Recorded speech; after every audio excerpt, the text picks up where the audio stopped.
Bourbon Barkeep. My name's Curtis.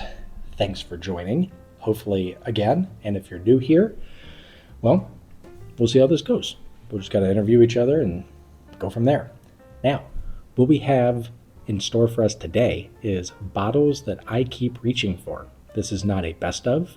I did try and keep, the prices reasonable. So we'll see how that goes in the comments. But outside of that, let's get this show on the road.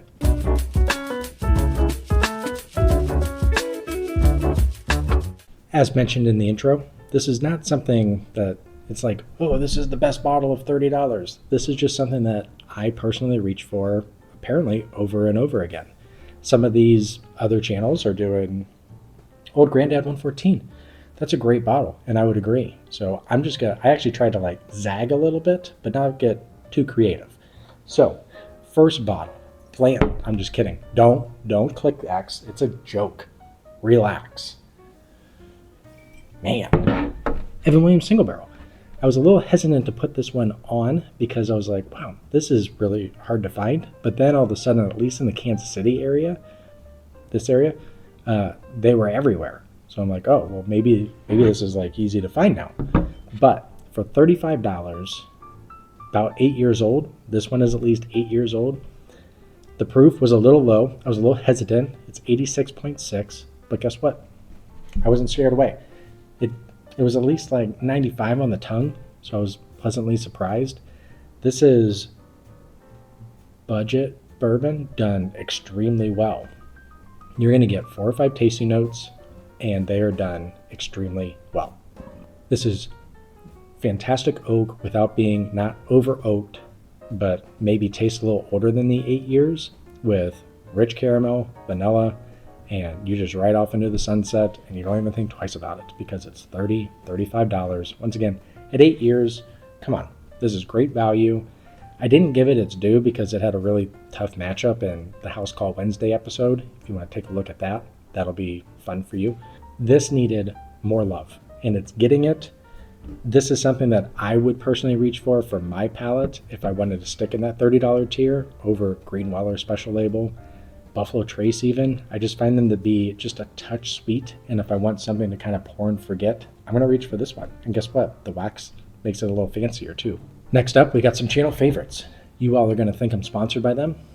I am not. I buy them with my own money, and they don't help me. But guess what? I don't mind it because I got just the Green River Bourbon. I haven't tried their wheated yet. Once again, it's kind of one of those times where it's, I got other stuff. I got cucumbers I got to buy now and organic strawberries, so it kind of falls by the wayside. This is the second one. That's why it's so full, so don't let that fool you at least. This one's going to be something unique rather than 1792 small batch. Fantastic. Elijah Craig small batch. Fantastic bottles. I won't argue if you want to go that route. I did want to stick with a lower proof as well, hence no Old Granddad 114. This one, it's just different. It has this really nice, still that vanilla, honey, a little ruby red grapefruit to it, some citrus peel to it, and it's great. So I am going to try and just rapid fire some tasting notes off at you.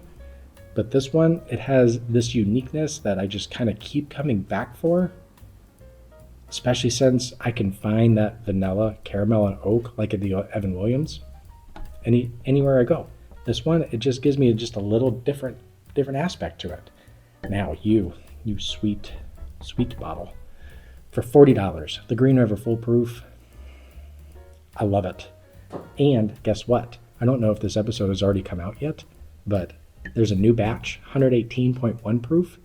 The other batches, they were 117 proof. And no, I'm not excited because it's hotter. It's because, at least in this batch and this bottle, there's no anise. There's no licorice to it. That black jelly bean that I would just give to my mom when I'm 10, I'm like, who eats this? Butter popcorn? No. We're sticking with the black jelly bean though. No, you can have that one too. It's gone. This one is like cherry pie in a glass. You got that baking spice, that cinnamon, even that pie crust in there. It is delightful, wrapped in ooey gooey caramel as well. Whew. I love this Green River Full Proof, and at $40, it's everywhere at this point. I haven't been able to not find it, so hopefully it's the same for your market. It's pull the trigger time.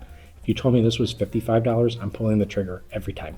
Fanboy time, I understand. Kansas City channel, we talk about all the time, city pride, and you know what, I haven't been too kind to some of the other Kansas City distillers. I love them. I want to support them. I'll wear their shirts. I don't really want to drink your juice. Holiday, on the other hand, it's a different story. This continues to win blind after blind, and I put it in blinds because I want them to fail sometimes. It's just a moment of honesty for you, and they don't typically. We got just the regular bottled and bond bourbon, 100 proof, 6 to 7 years, depending on whatever the number is. This one's a 7. I was pretty pumped to find it. Usually I see the 6s laying around. This is $50, maybe $55, depending on where you are. Bourbon done at the highest level, especially in that price range. If you told me this was $75 with it being 7 years, I would say, yeah, that makes sense. You taste like it. But it's not. It's $50, $55. The soft red wheat, not a big wheat fan. This one, this is the second, maybe third, or probably fourth bottle that I've had, hence why it's so full. This is caramel apple in a glass. This is somehow, they embrace you just walking through the apple orchard with the popsicle stick, the apple, the caramel, and you're just munching away, and you're sticky, and you don't care. I don't know why you don't care, because you don't have a napkin.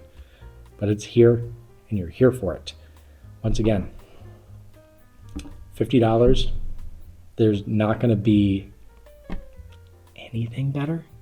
$50? I don't know. In the comments, you can leave it below. Maybe I'm getting a little too excited for myself, but that's a rare price point, especially with a nice higher age than a $10 a year type of thing.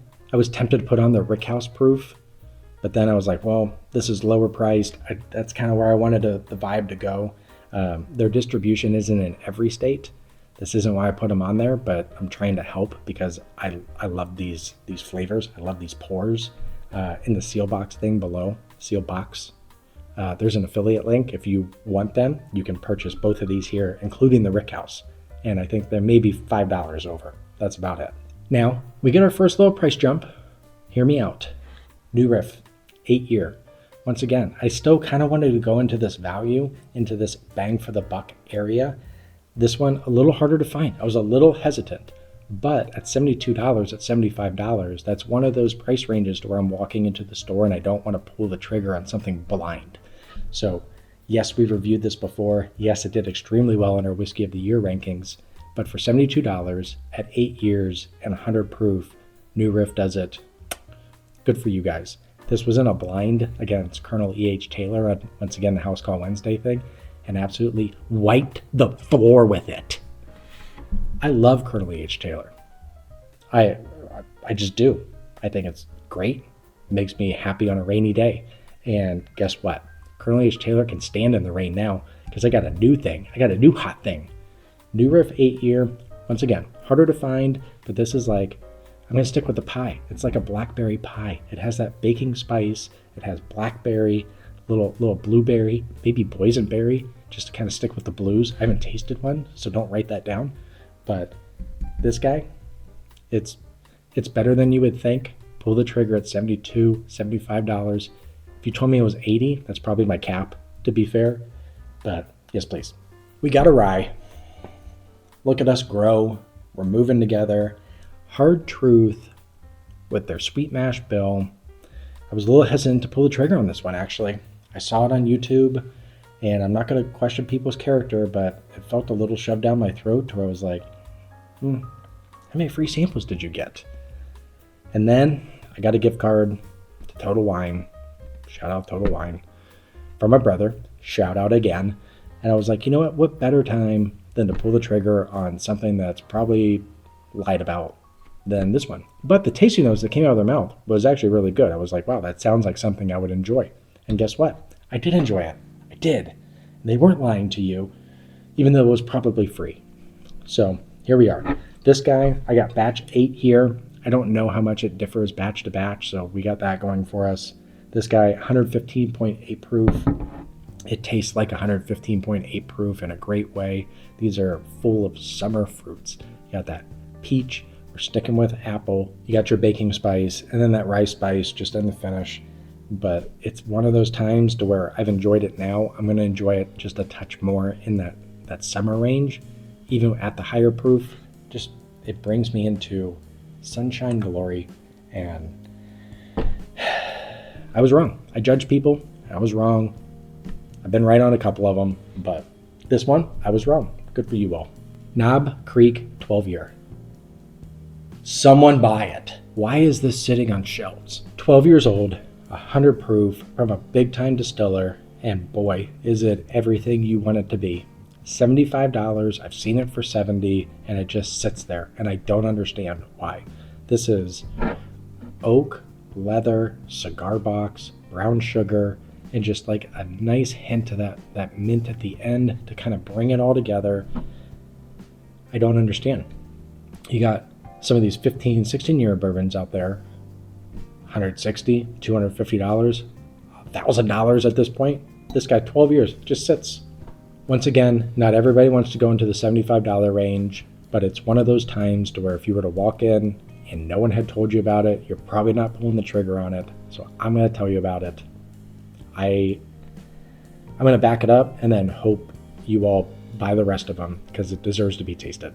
This is another bottle available on Seelbach last I checked, but guess what? I am happy to stand behind it because I love Stag Junior / Stag, whatever. There hasn't really been a batch that I haven't not enjoyed. Not that I've tried all of them, but Smoke Eye Hill beat them in a blind. And that's not earth-shattering because we saw it on Mash and Drum. Fred Bennett came out and was like, let's beat George T. Stag. I wouldn't go that far, but if you want to send me a sample of George T. Stag, I'd be happy to taste it in front of you. But this did beat Stag Junior, so it does hold up to kind of that street cred. And this is still like a sweet bomb, that 131 proof. Tastes a little below, mainly because I think 131 proof sounds just way too intimidating for some of you all to pull the trigger on. I do like a lot of proof, to be fair. This one does not disappoint. It's oily. It tastes older than what it is. I don't know what they did at Smoke Eye Hill in this blue corn witchcraft, but I want another. And as soon as it gets just a bit lower, we're pulling the trigger, baby, and I'm excited for it. Last, but certainly not least, this was my own soul's controversial choice as well. This is the Yellowstone 2024 release. I got it at Black Friday. It didn't make the channel, mainly due to timing and some of the Whiskey of the Year stuff that we were trying to do, but I cracked it, and I was like, do I put in 2025 tasting? I decided not to, since I wasn't sure how available it was. But for the cigar guy out there, I found it. This is 7-year-old and 17-year-old bourbon, finished in cognac and brandy at 101 proof. I bring up the 101 proof because it kind of hit me this way, to where I go to a cigar lounge. I love a good cigar. I bring a couple samples with me, but I try and keep it low proof because I want to be a responsible adult and drive without a buzz. 101 proof, it drinks above it. You feel a little better behind the wheel after some water. I mean, let's not get crazy, but you have the Joseph Magnus cigar blend, which is great, $250. And what is that, 120 proof? I mean, there's some girth to it. Good for you all. But guess what? If I'm going to the cigar lounge and I drive, you're not getting poured. 101 proof, I feel like it's the max that I'm willing to pour at the cigar lounge. That cognac comes out. That brandy is really nice in there. And there's a nice richness to it. There's a brightness that stands up to the cigars to where they do not advertise this as a cigar blend. I saw this in the cognac and brandy. I was like, that's a cigar blend. I'm going to do that. So for a cigar guy out there, this is $100, $120, somewhere around in that range. If you want to save some money and not go the Old Elk Island cut, fantastic. The rye cigar blend, which is $150, $160, or this Joseph Magnus, save some money, get this guy, and you're being more responsible. So there you have it. These are bottles that I keep reaching for. You see them full because they've been replaced. This isn't a top list. This isn't best under 50, so take it for what it is. Add your comments below. What do you keep reaching for? Hopefully, if you were just thinking about going into that $50 tier, welcome. If you're looking to finally graduate to that $75 tier, great. Hopefully you have some new bottles. Hopefully it's a trusted resource that could kind of lead you and guide you, and know that we take budget pretty seriously here, to where we try and keep it centered. Tough times, you know? Like, subscribe, look forward to hearing from you, and hopefully you look forward to one more or a dozen more episodes.